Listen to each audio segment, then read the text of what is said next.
Alhamdulillah, wassalatu wassalamu ala nabina Muhammad wa ala alihi wa ashabihi ajma'in. Assalamu alaikum wa rahmatullahi wa barakatuhu. Tonight, bi'ithnillah, I'd like to talk and display my new book. It's called Concise Fiqh For Ramadan. The book, I read it a bit about maybe a few years ago. For here, the book addresses a few issues. For example, who cites the moon in Ramadan? Do the breastfeeding or pregnant women fast? How do we know when Ramadan start and finish? All these questions plus more is answered in this book. The book is organized from the curriculum of Madinah University from the Arabic Institute, and there are additional articles from al-Mulakas, al-Fiqhi from Shaykh Dr. Salih Abdullah al-Fawzan, Hafidhullah. Questions and answers regarding Ramadan from the former Mufti, Abdul Adheem Badawi, rahimahullah, and from my teacher, one of my teachers I study with, from the fiqh book al-Wajeez, from Shaykh Dr. Abdul Adheem Badawi, Ansar Sunnah Muhammadiya in Egypt, and the statements of Shaykh Salih Uthaymeen rahimahullah about the Adal Muslim, the upright Muslim, in citing the hilal, inciting the new moon for Ramadan. So this book, as you can find it now on Amazon, I have put the link of the book in the description of this particular video. And this is a book that I wrote it maybe about in 2012. I wrote the book. I translated from different articles and compiled. I even have maybe a few videos on my YouTube page explaining the book. So I decided to put it together into a book for this Ramadan and to sell. The book goes for about $11. It's about 48 pages in the book. I put some bonus things inside the book. For the last chapter, I put a few questions and answers, pertaining to Ramadan. Very short questions and answer. For example, about the one who does not pray in Ramadan by Shaykh bin Baz, rahimahullah. Questions about those who like to play games or play around or waste time during Ramadan. So I try to fill the book with those particular things. If we look at this book, or we look at the content of the book, and I'm blind, I don't got my reading glasses on, but you can see the first chapter is the introduction of the book. The second chapter is pertaining to the fast itself. The third chapter is pertaining to the rulings of the fast, on fasting in Ramadan. And chapter 4 is explaining how to establish the beginning and end of Ramadan. Chapter 5 is about the pillars of the fast. Chapter 6 is about who Ramadan fast is wajib upon. In chapter 7, what is desired for the fasting person. In chapter 8, the nullifiers of the fast. In chapter 9, Q&A, some short Q&A about questions and answers. I did my best to make the book concise. I did my best to make the book very concise and short. All right? A very concise book for somebody who is fasting, particular for any Muslim, new or old, because we have, many cases that I noticed over the years as teaching in the masjid pertaining to Ramadan. Every year is the same question. People ask the same question. People ask the same question. Like yesterday, one of my companions asked me, "Brother, when Ramadan started?" It's like April this. He gave me a particular date, and he answered his own question. He said either on this date or that date, depending on the moon sighting, right? And I said, brother, you answer your own question. Some people ask about national, international sighting. I didn't cover national and international sighting in this particular book. I just covered in this particular book who sights the moon and how we begin Ramadan. So that's your answer pertaining to national or international sighting. That is something that you must know as a Muslim, how the moon is sighted, not about if you're going to follow national or international sighting. but should be about how the moon is actually sighted. Who sights the moon, right? Some of these things I find that the mass majority of Muslims don't have a clue about it. The only concern is when Ramadan starts, right? They don't have no idea how the moon is sighted or who sights the moon. So I cover a lot of these particular questions. For example, pertaining to the sighting of the moon, I mentioned from al-Wajeez, from Shaykh Abdul Adheem Badawi, Hafidhullah, about sighting the moon. And there's some ikhtilaf pertaining to who witnessed the moon or how many people witnessed the moon at Ramadan. So the Sheikh has one particular view, and I gave his view, or some of the ulama's view, which is some say one witness, some say two witnesses. So I put different opinions. I showed two different opinions, one from him and one from Sheikh bin Baz, rahimahullah, and things like that. I try to not to make the book too much about ikhtilaf, things that have different opinions about it. It's not a book about ikhtilaf pertaining to the Ramadan. I gave what is to be the most correct opinion, or the opinions that are observed the most, whether it's from one opinion or two opinions. For example, I try to cover these things, right? It's like I said, it's a very short book. It's concise. I try to write something straight to the points, something that a Muslim could use anytime. Questions and answers about who fasts. Who fasts is wajib upon, right? Whose fast or whose fast is wajib? Who must fast, right? I talked about Q&A, question and answer pertaining from Sheikh bin Baz pertaining to children. Do children fast? What are the ages? What are the signs that children reach puberty? What happens if the children is fasting and having reached puberty in the day hours, but by the evening or that particular day they reach puberty? Do they fast? Is they fast wajib or not? I try to answer some of these questions. What are the signs of a person who reached puberty, right? During Ramadan, many people always have questions pertaining to al-qada, making up fast, or the things that break the fast, and upon them is al-qada, right? So I talk about some of these issues pertaining to women who are breastfeeding and women who are nifas, breastfeeding and nifas, right? And the women who have al-haid, right? The sister or the woman who's tusibu bi haid, the woman who's afflicted with the mens, right? I talk about these particular issues, right? This is very important issues, and this is why I always encourage women to read, because there's a lot of things pertaining to the woman, pertaining to fiqh, that they must know about, right? So I cover some of these things, or a lot of them, these things in the book, right? I cover the basics of these things in this particular book. Also,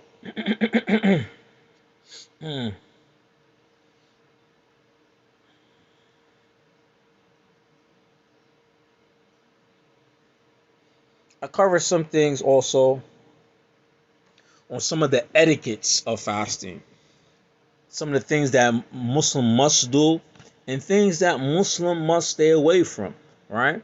Things that are liked and disliked in Ramadan. I mention these things, and I put at the end of the book, or in the 8th chapter, the nullifiers of the fast, right? And the nullifier of the fast is something that is very important, right? The nullifiers of the fast is something that is very important. Some Muslims are not aware about the nullifiers of the fast. I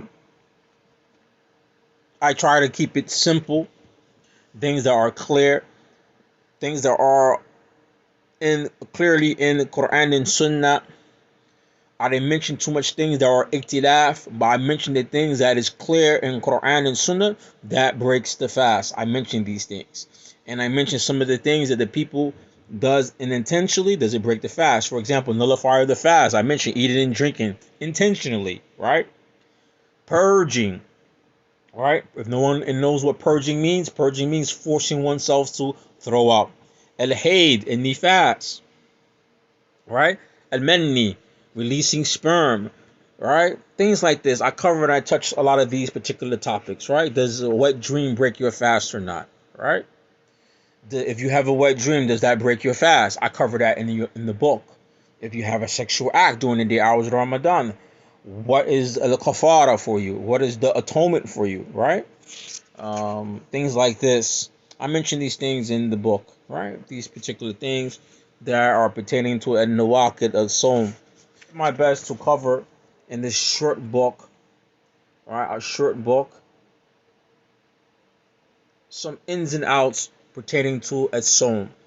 In this particular book, I didn't write anything in particular to Salatul Taraweeh. Neither did I mention anything about Zakatul Fitra. Neither did I mention anything about the different opinions pertaining to Salatul Taraweeh and pertaining to Zakatul Fitra, because I'm going to write that in the book all by itself. I'm going to write it, inshallah. I'll write a companion book to it where I can touch on Salatul Taraweeh, why there's different opinions, why many people pray. Some people pray this amount of rakat, some people pray less. I'll put that in another book. Because if you look at some books, you look at some of the book of the fuqaha pertaining to Ramadan and Siyam of Ramadan, you will notice they don't mention, they don't have in the same chapter about Salatul Taraweeh or Qiyamul Layl. Usually you'll find anything about Qiyamul Layl pertaining to Ramadan, you'll find that in the book of Salat, al-Babul Salat. You'll find that any books or collection of hadith or fiqh, you will find that usually in Kitab of Salat. Alright, the book of Salat. So I'm also make inshallah a companion book where I could touch on some of the issues pertaining to Qiyam fi Shahr Ramadan. Right? And Ashra Awakir, and things pertaining to the last 10 nights. I will put that in the companion book. For pertaining to fasting, what one must do about your intentions or the pillars of the fast, the wajibat of the fast, right? The things that are things that Muslims should do during the fast, the things that break the fast, things that are disliked in the fast. I cover these things in this particular short book, bi'ithnillah.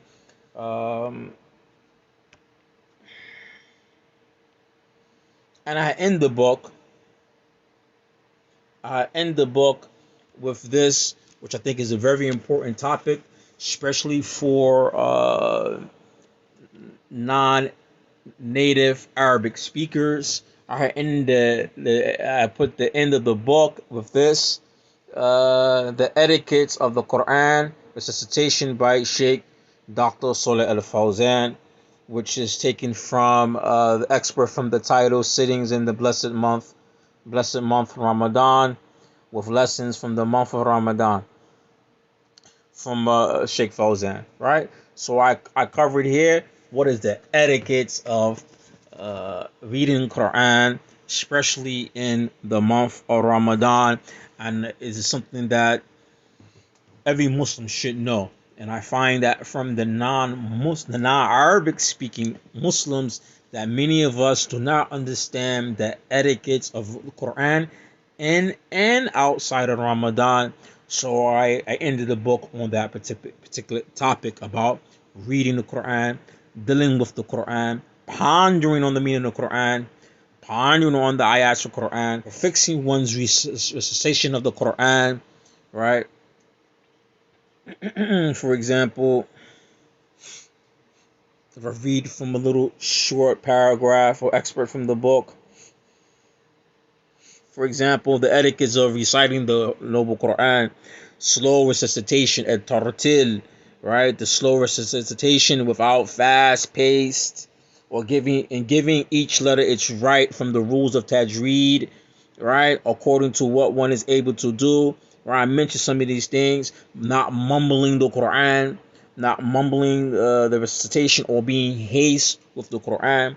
And I gave authentic hadith also. I added in a footnote in here about why we don't do this, right? Also about reading Quran without lahin, right? Without lahin, grammar mistakes, right? And I mentioned this, I put this in the end of the book for those non-Arabic speakers, from the Muslim non-Arabic speakers, they can know the importance of learning the Arabic language of the Quran. Knowing the Arabic language pertaining to the Quran, its meaning, even when you're reading the Quran and understanding the meaning. In the Shaykh Hafidhahu Allah, Hadahu Allah, the Shaykh al-Fawzan, he mentioned that in some details about the Arabic language pertaining to the Quran and why it's important. So I ended the book on that particular topic for the non-Arabic speakers who will read this book, to encourage them to understand the Quran, to learn the Arabic language, to learn how to read and recite the Quran with tajweed. Right? I ended up on this particular book. So I said the book, you can find it on Amazon. It's about $11. It's $11 on Amazon. I do have a Kindle for the book because it's about $7.99, and you can find that in the link. You can find that in the link for the book. You can find that in the link for the book. Someone can use this book to teach their children. Someone can use this book to teach his wife. Someone can use this book to teach it for a new Muslim, because it's very simple. Pertaining to the fasting, it's a very simple book. I did my best to use very simple language. And a book has a good content related to the chapters, and I did my best to be very clear, and I did my best also to make sure the font of the book is readable, right? Because me personally, I have bad eyes, right? So I did my best to make the font of the book legible, right? Because even me, I have very poor eyes when it comes to reading, right? And I think this is something that would be a very good gift for somebody, especially for a new Muslim who is new to fasting. We have a lot of brothers and sisters who never fast before, and sometimes those bulky books pertaining to Ramadan, sometimes it's too much for them to comprehend, right?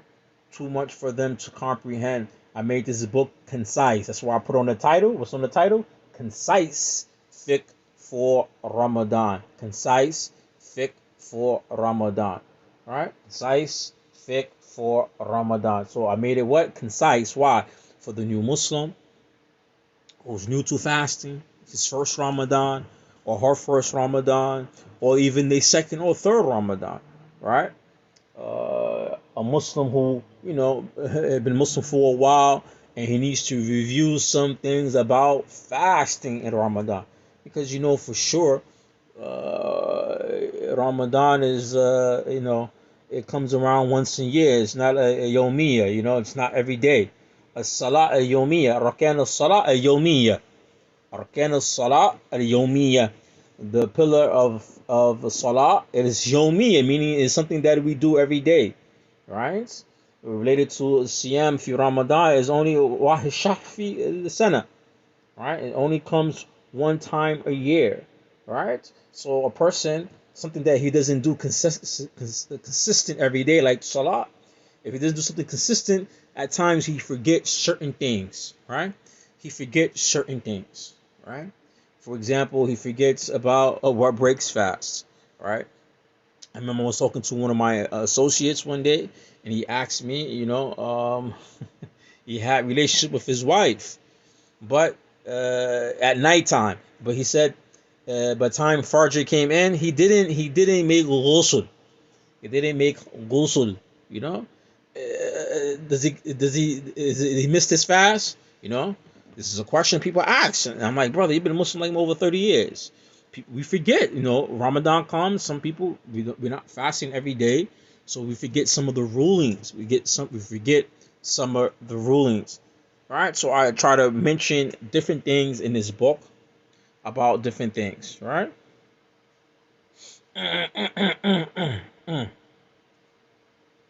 For example, sometimes people we fast once a year. Sometimes the Muslim, they forget about the shots. Every year, every Ramadan, people ask the same question. Same question. Oh, brother, I got a shot. If it has nutrients in the shot, does that break my fast? This is a common question. You find Muslims, born Muslims, up in their 40s and 50s, and they ask these same questions over and over. It's good to prepare for Ramadan before it comes by reading something like this, Concise Fiqh for Ramadan. Concise Fiqh for Ramadan. All right, and this book would be excellent for somebody new to fasting, new Muslim, somebody who wants to review real quick the ins and out of the fast. So it's a good reminder for them that it's short and quick. Right? It's short and it's quick. Right? Short and quick. So if you want to get the book, you could look. You could look. I have the link in the description.